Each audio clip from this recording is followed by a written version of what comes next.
Hello, this is Wade Frazier. This is February 27th, 2006, 11:15 a.m.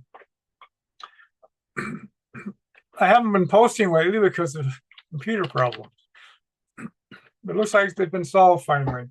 I had constant crashes, and I actually took it into the company that built my computer for me, which they've done it before for me, using them since the 1990s. And it was damaged hardware. It was from either the factory or how it was installed.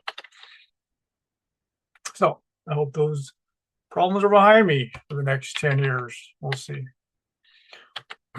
So I've been asked to write about Ed Herman's and Noam Chomsky's writing partnership and the similarities and differences in their works. And it turns out that this it fits into these oral history posts that I've been doing. So this is it conveniently fits with what I'm doing. So, Ed wrote his first political book in 1966 with a co-author. And that was in 66, and Noam didn't start writing politically till the next year in 67. And Ed he was a consummate collaborator, and so he had so many co-authors in his work. And when he was editor of Lives of Our Times, you could see that he had plenty of his former co-authors. He get them to write articles in Lives of Our Times, and everybody who knew Ed loved him pretty much. People who knew Ed just loved the guy. Yeah, he was. I got that. That came through very strongly in my interactions and my reading.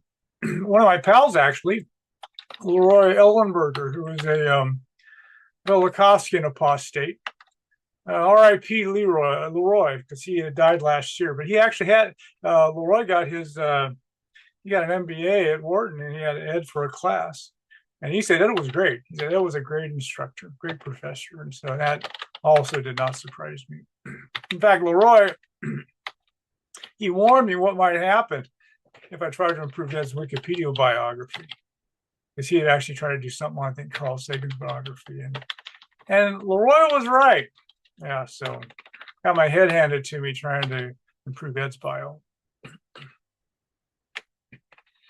And while I was writing this post last week, I found I have an accompanying post here on Substack.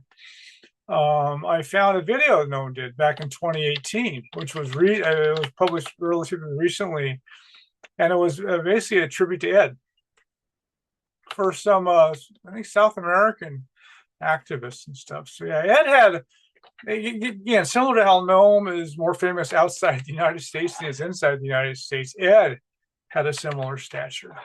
And yeah, it's a fact. Chris Black, one of my buddies, who I'll do a video on one of these days soon. The year before Chris died last year, but the year before that, he actually spoke at a conference in Serbia. And when he came back, he informed me that Ed was a revered figure, a revered academic figure in Serbia and Russia. So, not a surprise. What was interesting in this tribute, so I learned some new things watching this tribute to Ed by Noam, which didn't last long, less than 15 minutes, I think. Was that yeah, a few new things. So one of them was that, well, they were both raised in Philadelphia, and I didn't know until I watched that video how they actually had met, how they encountered one another. And when Noam said it, how it happened, it didn't surprise me at all. So in 1970, Ed published his book on atrocities in Vietnam, which was, and it's a highly respected part of the Vietnam War literature. Is that I've seen that elsewhere, that yeah, his book is brought up. Yeah, it was a great book. Again, I summarized it. It was one of the ones that I studied soon after I became offered to become his biographer, or at least to fix his Wikipedia biography. And what was also interesting in that video was, I only interacted with Ed by email. It'd been nice if it extended past that, but it didn't. One of his co-authors actually wrote me that he only knew Ed through email. So he actually would even write books with people and only have an email relationship with them.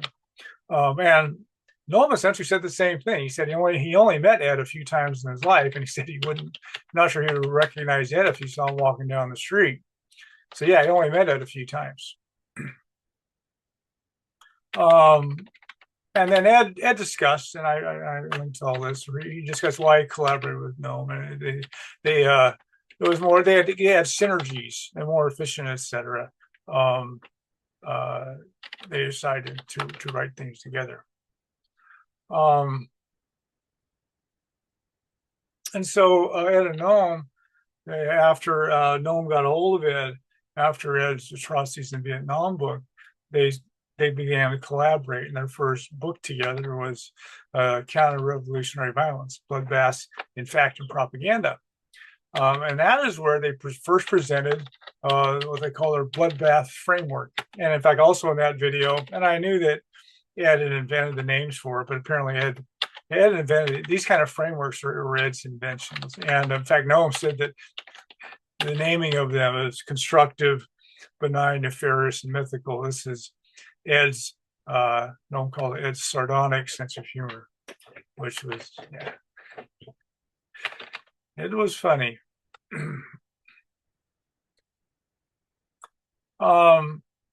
And also worthy and unworthy victims, which you see. In fact, manufactured consent is where that became famous, but also in their 1979 collaboration, they mentioned worthy and unworthy victims. So this, in fact, also in their 1979 collaboration, you can see the early roots of the propaganda model. They actually had so again, this is Ed's invention, but you can see the framework was getting sketched out in 79.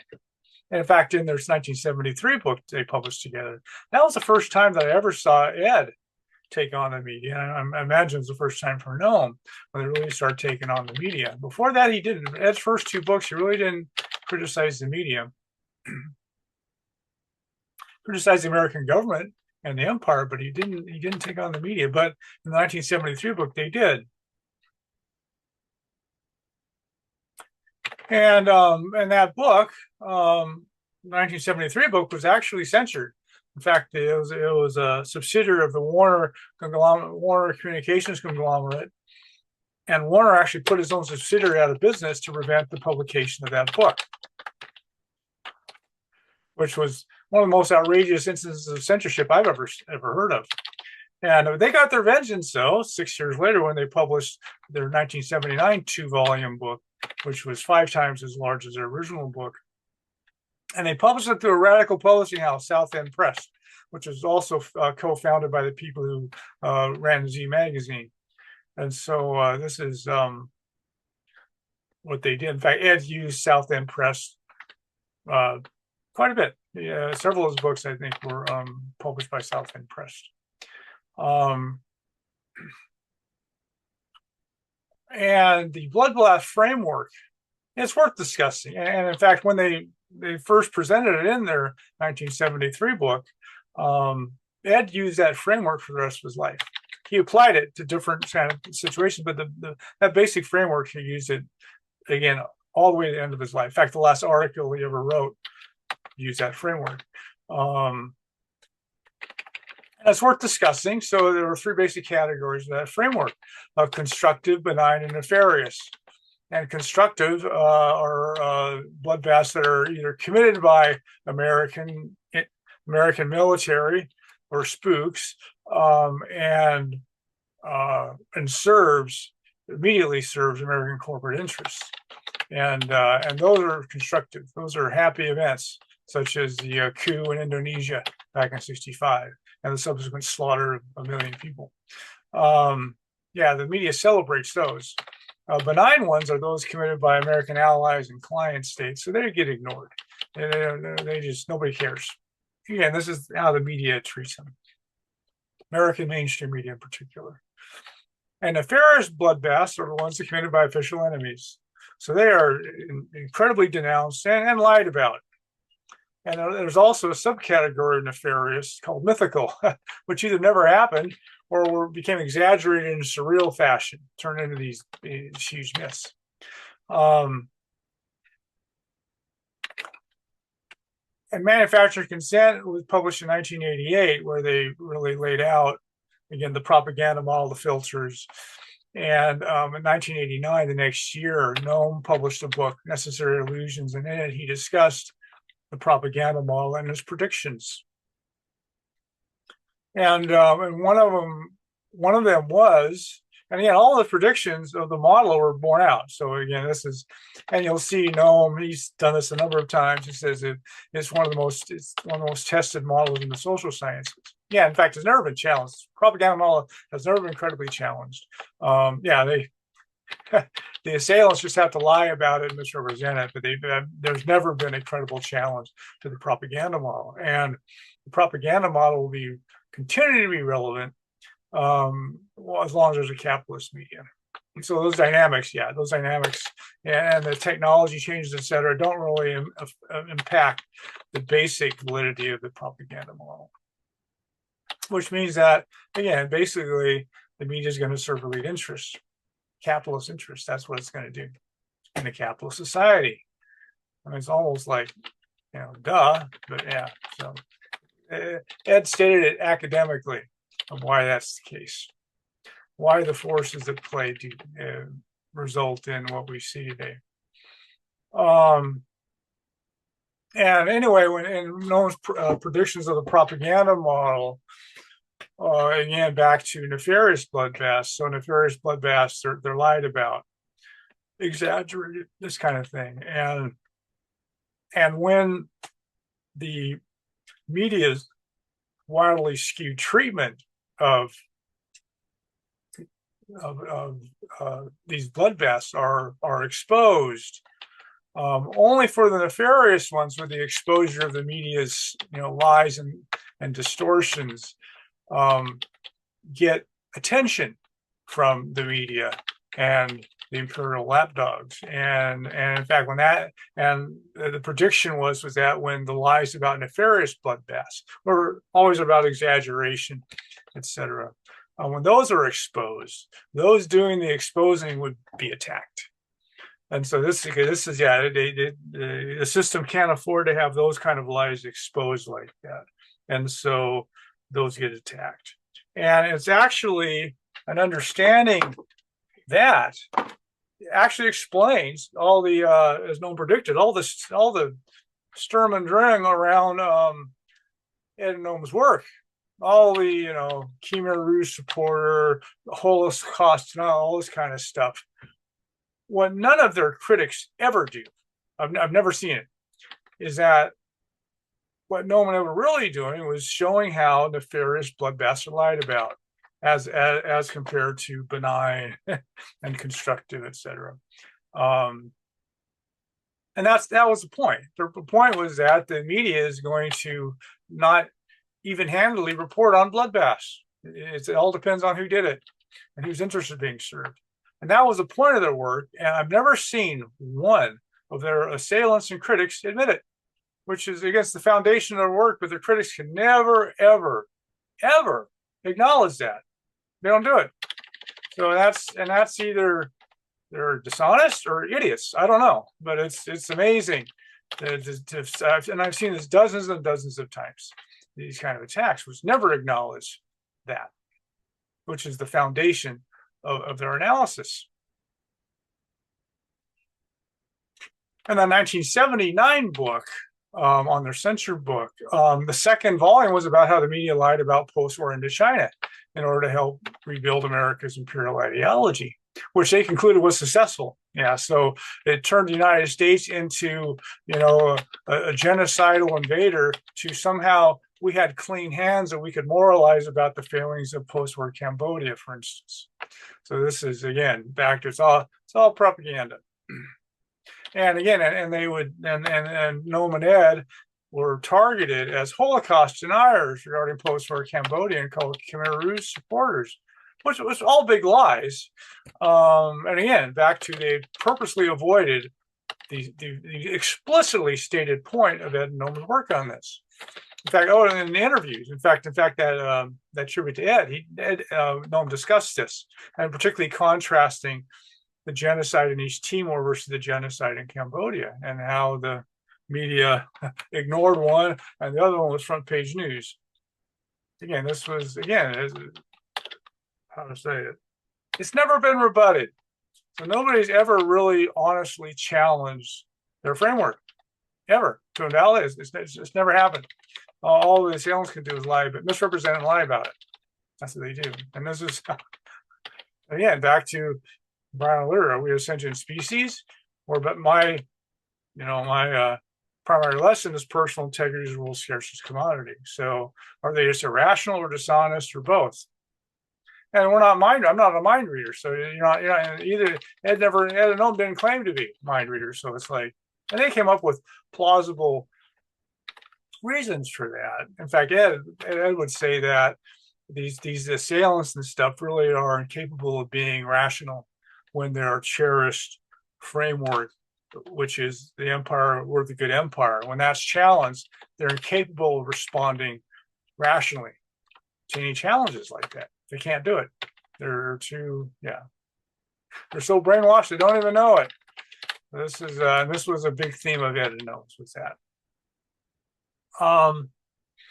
And so again, back to what the second volume, back to that video Noam did, he said when they published the second edition of the book, that second volume, they didn't even find a misplaced comma. They changed nothing because they had nothing to change. And again, it was about the media's treatment of the atrocities, not the nature of the atrocities themselves.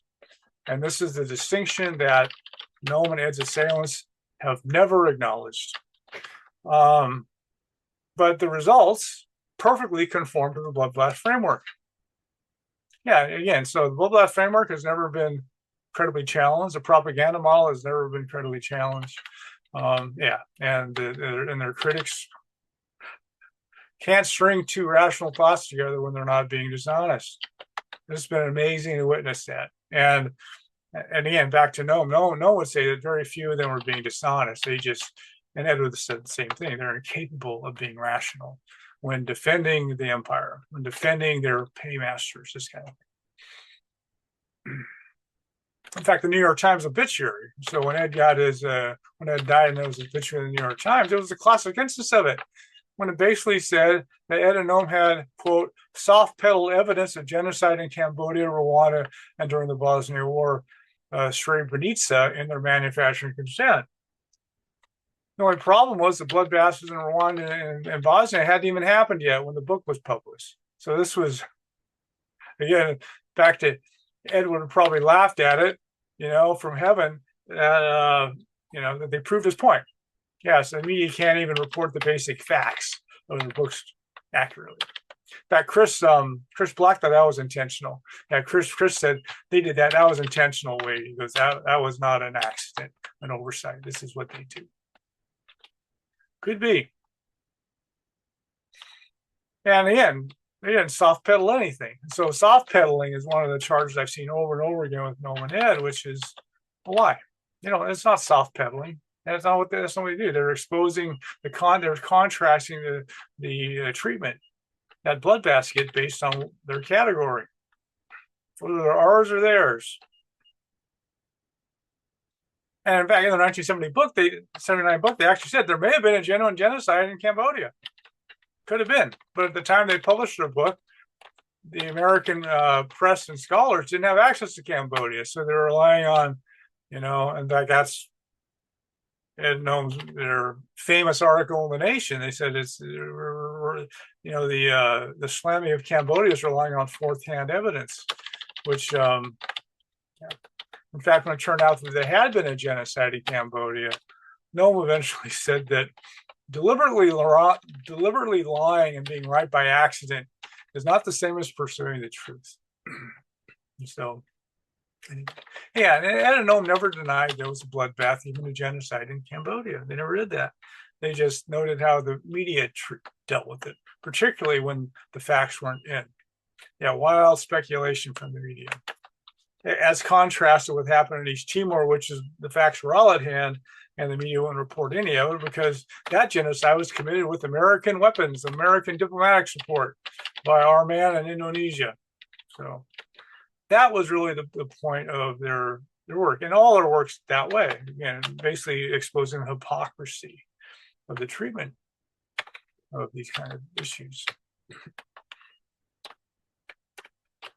And their 1979 collaboration, and I said earlier, you can actually see the propaganda model is kind of sketched out in that. And then in 1986, actually, Ed proposed this first propaganda model, which is very close to the one that ended up in manufactured consent 2 years later. And again, the propaganda model is Ed's invention. It came from his studies of corporate power structures. And in fact, Noam insisted, with Noam's characteristic integrity, that Ed's name be listed first on that book. And Ed resisted it, but Noam insisted. So anyway, so then Ed's name came first because it's really Ed's work. And then Noam, future mentions of manufactured consent can completely omit Ed's name in favor of Noam, such as in the movie Good Will Hunting. And Ed was fine with that. Ed didn't care. He goes, as long as our book's being mentioned, it'll get more readers and can be all, you don't want to say it was all Noam, fine. And that's Ed. That was how magnanimous Ed always was. And in fact, in the last article published in Ed's lifetime, literally the month before he died, he wrote an article in Project Censor's annual review on how the propaganda model had fared since its publication 30 years earlier. And the conclusion was as relevant as ever. Yeah, his last words in his lifetime were, the propaganda model lives on. So, and Noam, so as far as the propaganda model goes, as Ed had mentioned, Noam thought, he said this later, so when the fifth filter of the original propaganda model was anti-communism as this basically societal control mechanism. So everybody could hate the commies, and anything we did against the evil commies was justified because they're evil commies. And when the Soviet Union collapsed, well, that sort of did away with anti-communism as a filter, let's say. And Noam said that when Ed first presented it to him, Noam thought it should have been more generalized ideological filter, which is basically about some threatening out group. That's what it was. And after the fall of the Soviet Union, in fact, Ed and Noam wrote about this, where the fifth filter was no longer anti-communism, it became anti-terrorism, so the war on terror. And also Ed mentioned a positive, let's say a positive ideological framework there, which is a miracle of the market. So yeah, the miracle of capitalism, basically. And so, which was, again, now that communism is gone, capitalism reached its triumphant phase there in the 1990s. And Ed was a spear carrier for Noam. And so Ed, I watched Ed defend Noam several times from various assailants. And especially after the whole propaganda campaign that lasts to this day on post-war Cambodia. And so, yeah, Ed was a real, he was a real loyal friend of Noam's, and he defended Noam from assailants regularly. And Noam actually said that the propaganda model was a special case of the constraints that all intellectuals in capitalist societies are subjected to. That's not new. In fact, Noam also generalized, and he actually went all the way back to the Old Testament with prophets and false prophets and stuff. And basically, the people who criticized the king, maybe they had hell to pay. So this kind of thing. And Noam has basically said that throughout history, intellectuals were, they served the elite. That's what they did. And so, and that's Noam said that's his basic point, is that intellectuals, in fact, his first political essay was on the responsibility of intellectuals to call out the hypocrisy of the elites, etc. But most of Noam's work and Ed's is really showing the failures of these intellectuals, as they always will serve elite interests in ways that are cringeworthy. And so, So anyway, so that was the Manufacturing Consent, that's the most famous book that either one of them ever wrote. and it's still hugely influential. Like I said it'll be, and the propaganda model will be relevant as long as there's a capitalist media. And again, and manufactured consent was written in '88. Ed retired the next year in 1989 from Wharton. And the next year, in fact, Ed, I think, has something to do with this. They found a patron and who supported the publication. They launched a new magazine called Lives of Our Times. And Ed was the editor. And Noam wrote an article each month, in fact, titled Letter from Lexington. And back in '93, those got compiled into a book, and Ed wrote the foreword to that. In fact, I also linked to this video. So they I think it was the Orwell Award, I think. But anyway, they spoke at a public appearance together in '93 to accept an award. But it was largely the warm-up act. You know, it's 15 minutes of Ed, an hour and a half of Noam kind of thing. And then after Lives of Our Times went out of business in '94, Ed and Noam didn't write anything else together that I know of. They would write forwards to each other's books, but that was about it after that. And in fact, in 2009, I saw they did an joint interview on the propaganda model 20 years later. And again, that tribute video, Noam said that their friendship lasted the rest of his life.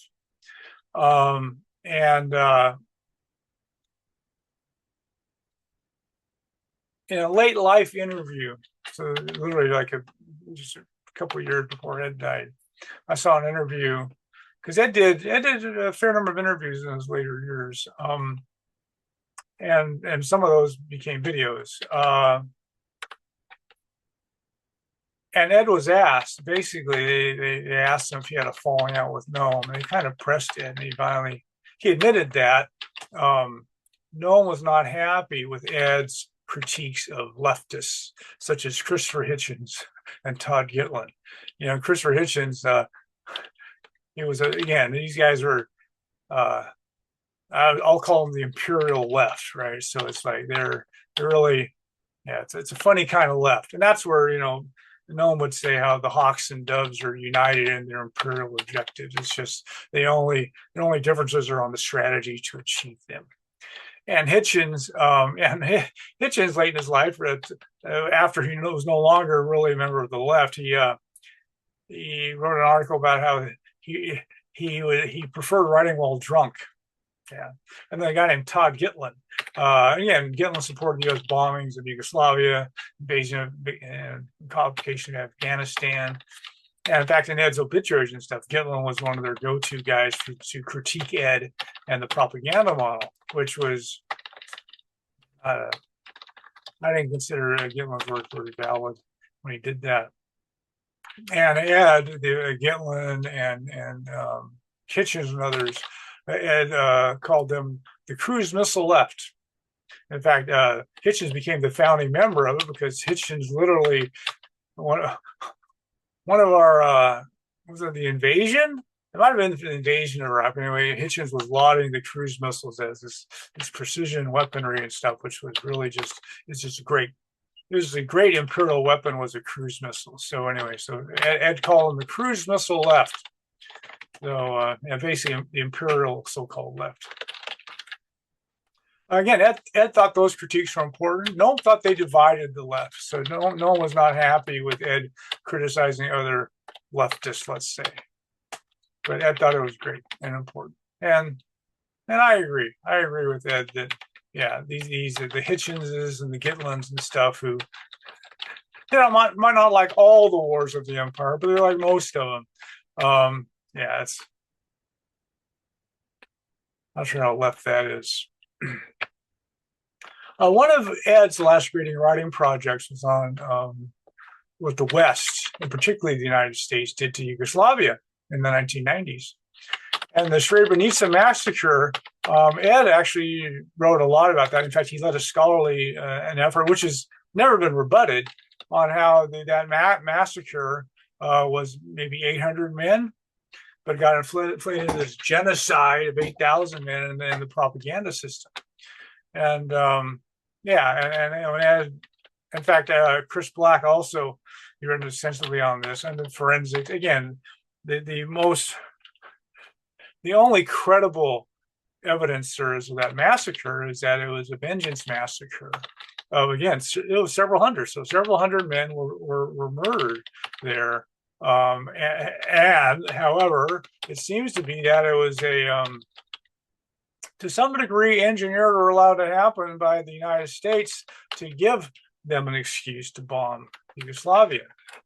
And so this was anyway, this was a big deal. So Ed wrote on that mostly for the rest of his life. That and Rwanda. So Rwanda and Yugoslavia were the two last big writing projects of Ed's life. Those two. And Noam didn't write about Ed on Yugoslavia. So, but Noam wrote his own book on the NATO intervention in Kosovo. And again, humanitarian bombings and humanitarian interventions, etc. So, anyway, so Noam was with Ed, but they wrote independently on those issues. Yeah, of the 150 books that Noam wrote, really Ed was his co-author for one, 2-volume, 3 books, or 4 if you call it 2-volume or 2 books. So yeah, so their writing partnership was now it's the most famous writing partnership that Ed or Noam had. And again, there were substantial works that they wrote together. Again, Lives of Our Times, etc., was another joint effort of theirs. But again, after Lives of Our Times out of business, they never co-authored a book. But again, Ed wrote a forward to Noam's. Noam wrote a forward to Ed's book in 2010. And Rwanda. By the time Ed was writing about Rwanda, he and David Peterson were co-authors. So David Peterson was a spirit carrier for Ed for about 15 years or so. Yeah, to the end of Ed's life, David Peterson was his spirit carrier. And Ed was, again, Ed died at 92, so I can understand him wanting to get some young guy to help him out. So,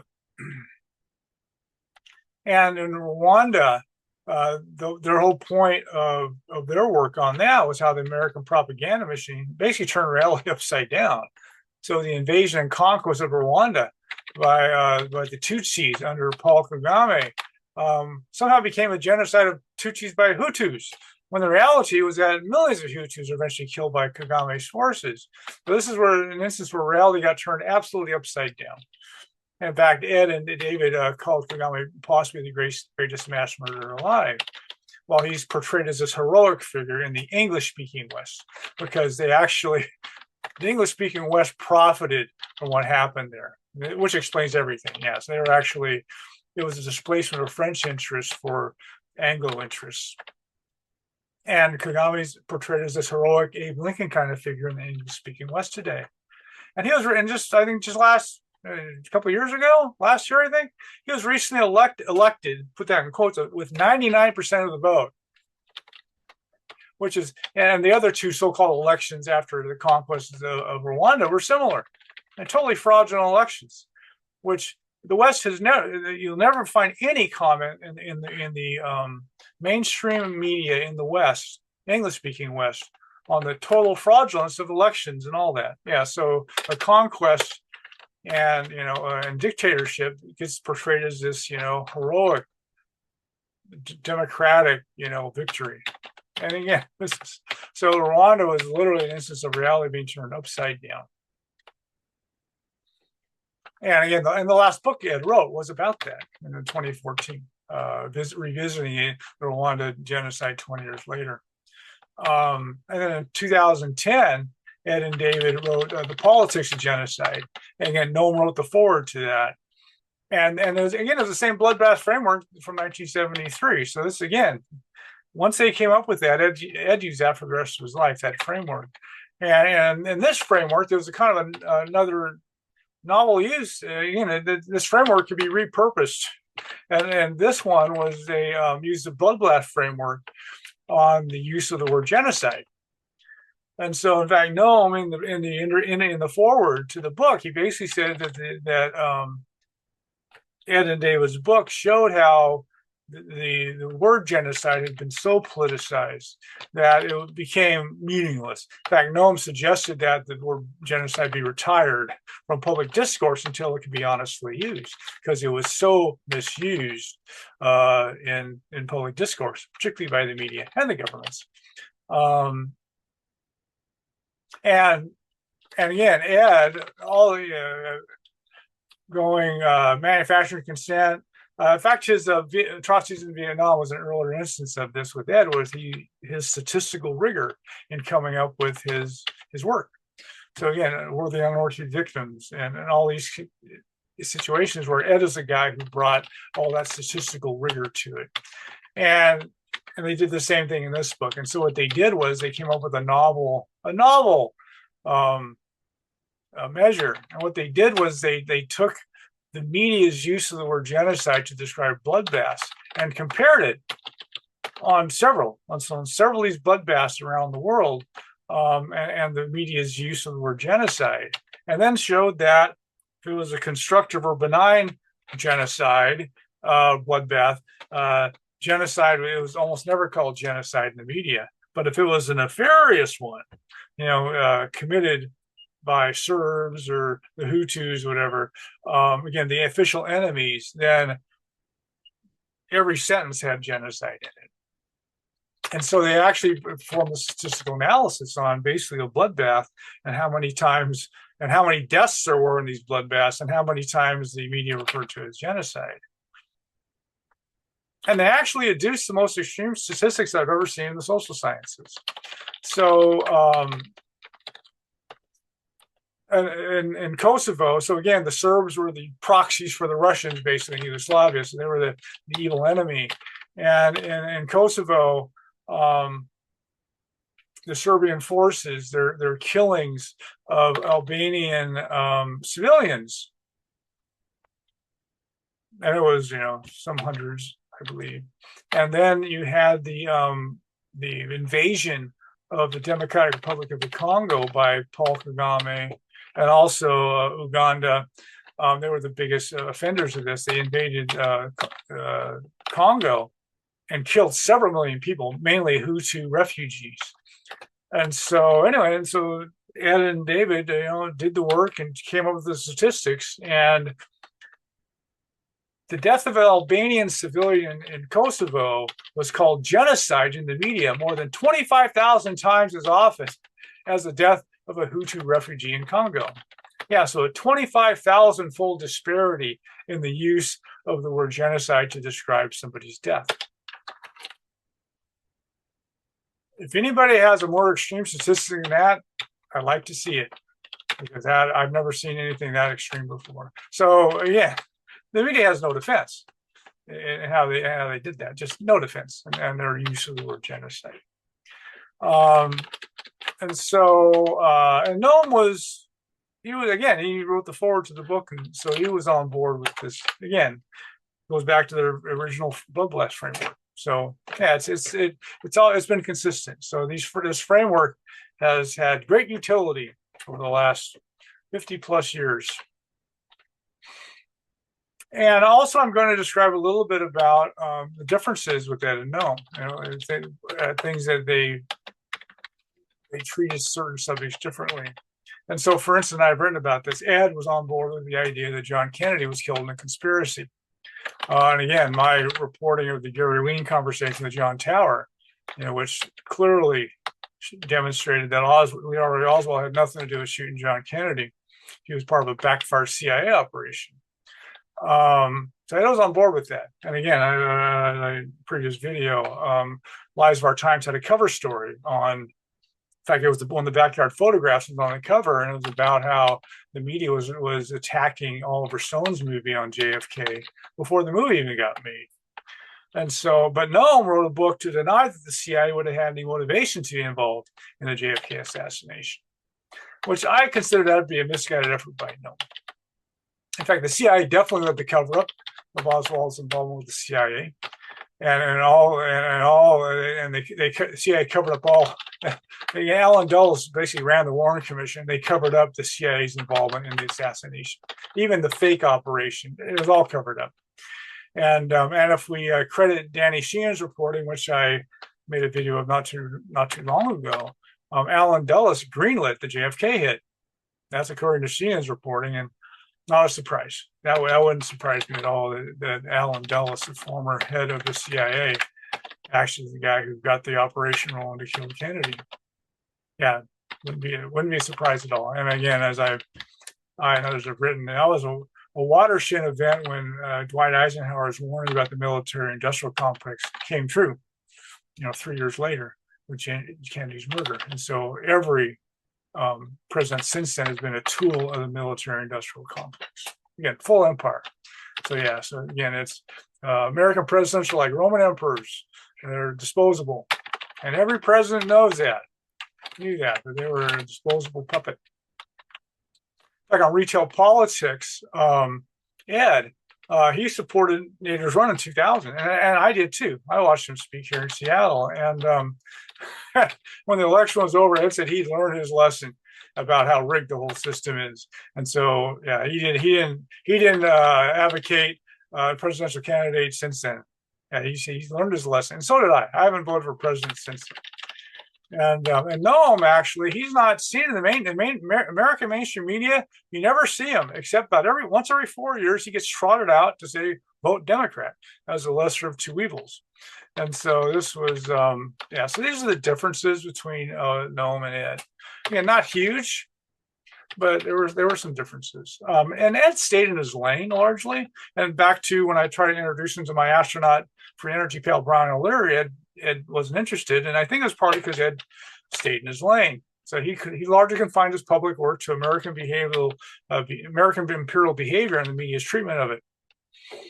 And so that was what he felt competent in dealing with. Noam, however, as the world's leading intellectual, ranged over a vast array, bewildering array of topics that Noam dealt with in his work. And in my opinion, not all successfully, like I said, with the JFK assassination.